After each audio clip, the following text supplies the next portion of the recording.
And Israeli Prime Minister Naftali Bennett is speaking right now. Let's take a listen. Where we're standing, what is the government policy, and what is more expected in the coming weeks. First, I would like to mention the obvious. We are facing a wave that is striking the entire world. The Omicron is a variant that is most highly contagious, more than any other. The numbers are at scales we didn't know before. And I remind you that the same studios that are now broadcasting in complete hysteria called me hysterical a few weeks ago when I said exactly what is about to happen. They're facing this all over the world. In Boston, people are standing in hours in queues. In London, they've stopped taking PCR tests for coronavirus cases. In Austria, they're getting results after a week. In New York, after 5 days. The morbidity around the world is in millions. And even here, we will reach millions of infections. But we are running this crisis consistently. One, the economy is open as much as we can, and the economy is functioning. Look outside. We're trying to hold the economy open as much as we can. We are protecting the most vulnerable. And third, we are taking care of our children, even if it's difficult. About the economy, I do not want people to lose their workplaces. I do not want to see businesses closing down. It is easy to lay people off. It is difficult to find jobs later. It is easy to close a business. It's difficult to reopen. I know how it is. I managed businesses. The abandoned businesses of the first waves we still remember. Some of them have yet to recover. Therefore, we keep things as open as possible. But we will not leave the citizens to deal with this by themselves. The government is coming with you.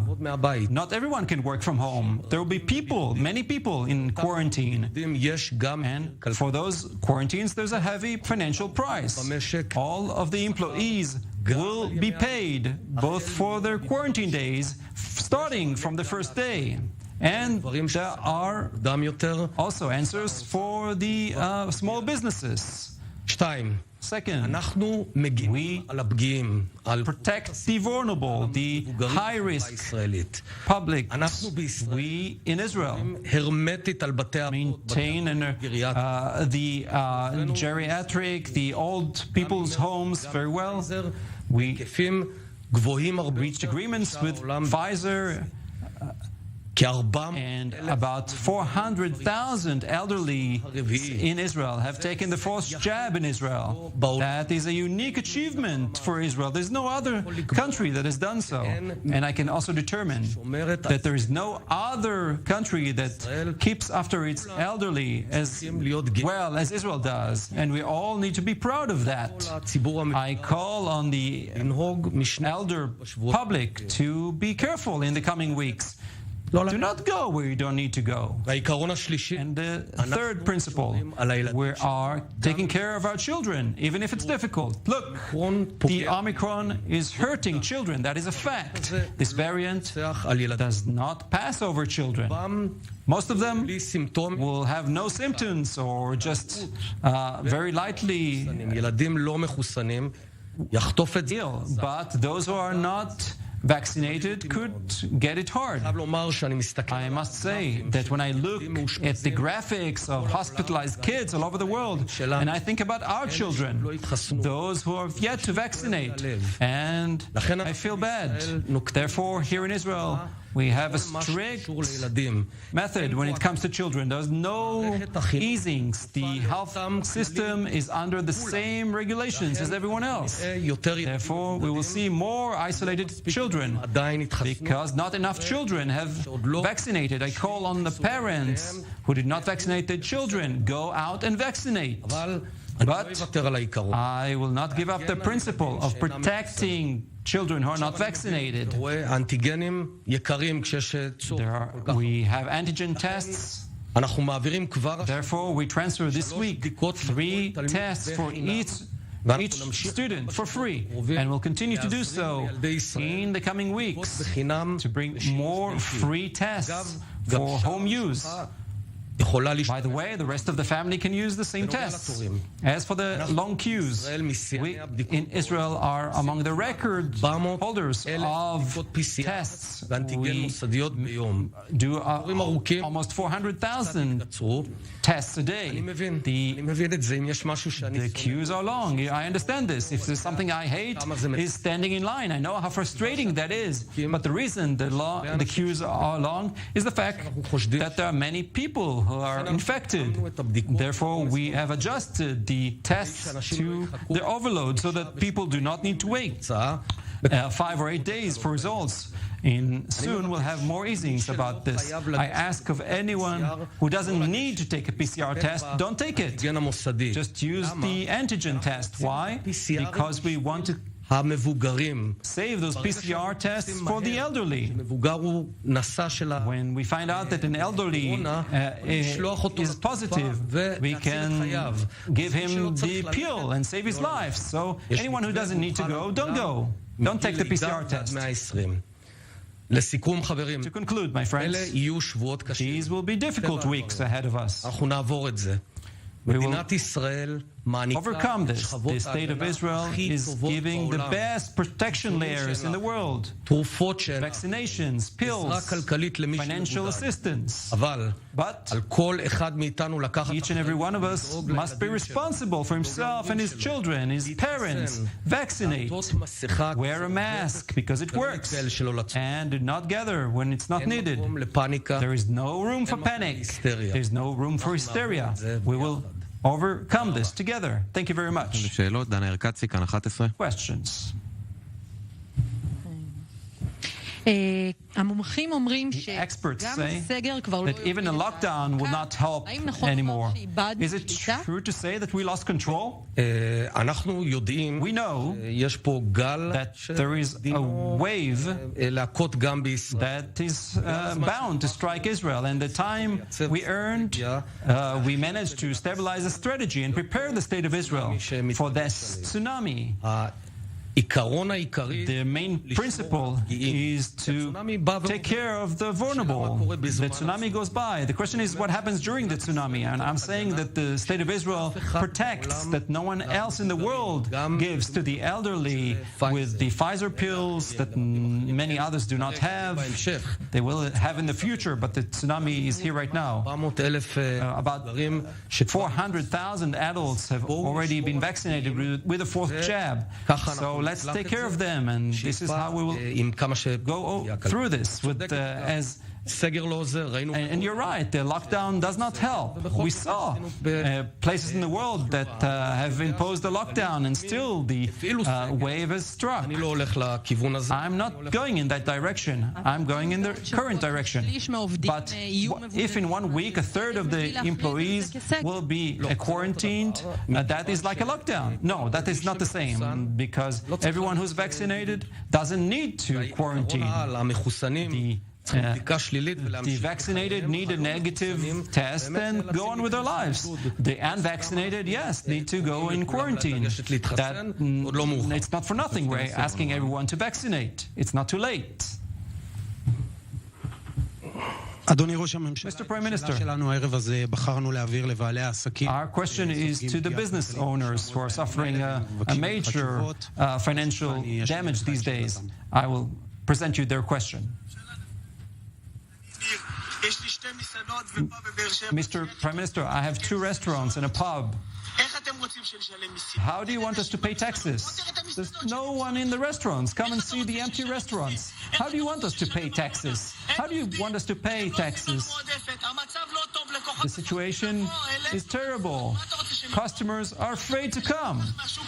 What do you want us to do? Mr. Prime Minister, you promised a change. You promised to be different from the previous government. You wrote books. You gave speeches. But you brought the market to complete chaos. We're treated with disrespect by the finance minister. It is a shame. I understand the difficulty. As someone who has managed, I know what is the meaning of regular expenses. We give a response. First, we extended the funds for loans for businesses.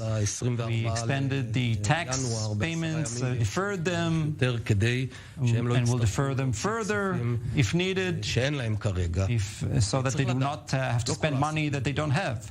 But it must be understood that not all businesses are being hurt, only very specific ones. And the previous system that was to give money and to risk the future of our children with billions of shekels, it's very easy, but it's irresponsible, it's unfair. Therefore, what we do is give each employee the compensations so that he doesn't feel the quarantine. We do the same for self-employed. And as long as we see specific branches, specific businesses that are hurt, as we did before, we will take care of them. We are here. The government is here for all the people of Israel. But we're acting responsibly and taking care of everyone. Mr. Prime Minister, we're seeing the surge in cases, and we're hearing the expectations about the incomprehensible numbers. But we're seeing no restrictions. Is there a plan to stop this wave before the hospitals crash? We saw other states who went through restrictions all the way to a lockdown. Holland did a complete lockdown, and that didn't help. Because the moment they open, they see the surge. We need to manage this tsunami. We cannot prevent it. It's a tsunami that cannot be prevented. Therefore, we have a capacity of up to 450 tests a day. That is a great number to find those positive cases in the community. Therefore, we're saving the most vulnerable. We're not doing things that would have been very easy. It would have been very easy for me to press the lockdown button as they did before, but that doesn't work with the Omicron. It doesn't work anywhere in the world. So to do things to feel well, no. We work rationally. We take care of who we need to. And I call on the public. Take care of your grandpa and your grandma. In the next few weeks, take care of them. If they did not vaccinate, go and vaccinate. This operation is a great success. We have grown the capacity of the hospitals up to 4,000 serious cases. We're ready for that. The experts are talking about 1,500 to 2,000 serious cases. Prepared for more. We have the command of the IDF medical system that can bring more hospital beds. We have the option of doing elective treatments and not operating on someone's knee in the coming weeks. So we do whatever it takes. Good evening, Mr. Prime Minister. During a meeting yesterday with the Finance Ministry, you asked them, who are you to decide how many tests we need every day? Talk us about the budgeting of this wave. Do you think that the Finance Minister, Avigdor Lieberman, understands the difficult situation? And opposition leader Netanyahu said that the antigen tests are inefficient. Listen, nothing that Netanyahu will do will surprise me at this stage. This time it's particularly serious. Mr. Netanyahu is hurting the trust of the public in the antigen. They use this all over the world. What he did is not just irresponsible, it's anti-patriotic during a battle, disrupting the public trust. No. And I'll explain this in 30 seconds. The PCR answers the question of whether you're carrying the virus or not. The antigen answers a different question, whether you're contagious at the moment or not. It's true. I would have liked to have PCRs for everyone. We are already among the leaders in the world. There's not enough. Therefore, we need to use the antigen. The antigen needs to be used on the third day. It is less sensitive than the PCR. We need to put it in our throat, in our nose, and then it is particularly reliable about being contagious. What Netanyahu did was irresponsible, anti-patriotic, disrupting the efforts of the government during a battle. Is hurting everyone. And I call on the public to believe and to use the antigen. The PCRs is something we need for the most vulnerable. If no one trusts the antigens, then we won't be able to function. This is a behavior that we cannot accept. About the finance minister Lieberman, we are working with the finance department. They are part of our daily assessments. They want the best. And yes, legitimately, they are keeping the funds of all of us, of the citizens. This is not their money. We all work hard, pay taxes, and we do not want to see the money spent or wasted. And we work responsibly. This is a good job. Minister Isawi Fridge said today that we're going towards a herd immunity. We are going towards managing a wave that is unstoppable. There's no country in the world, with the exception of China perhaps, that closes its borders. There's no democratic country that can avoid this wave. The question is, how do you manage this wave? For God's sake, I call on the chaos organizers, certain politicians, and media. Everything is hysterical. No. We are dealing with something serious. Yes. Grandma will only be able to accept one visitor. Yes. Unvaccinated children will have to quarantine. We need to take care of them. Of course, it will be unpleasant. We are in a situation that happens once in a decade, and we are managing it in a right and responsible manner. And I call on everyone, especially in the opposition, a bunch of chaos organizers that want to create hysteria in the public. This is unjustified. The situation in Israel is well managed. ערוץ 14, קובי בורשטיין. ערב טוב, אדוני ראש הממשלה. אתמול עדכן המפקד הנכנס של מפקדת אלון, שעל פי הנתונים שלהם, חולים אומיקרון, נדבקים גם לאחר 10 ימים. Omicron patients are infectious even after 10 days. Today you decide to reduce the quarantine of positive cases to 7 days. שבירת שיאי התחלואה. And also breaking records מיום ליום. Every day of new infections. There seems to be a loss of control of the government. Again, the same story of promoting chaos. We are flexible. When you see someone charging a mountain and you ask him, why do you turn right or left? They're firing at you. When you are in a battle, you need to adjust yourself. You need to respond. It's very simple. If you're vaccinated and you're exposed, check yourself and can carry on with your lives. If you're not, go into quarantine. It's very simple. We don't need to be doctors. Well, we hear things like we don't understand. So here I explain. It's not complicated.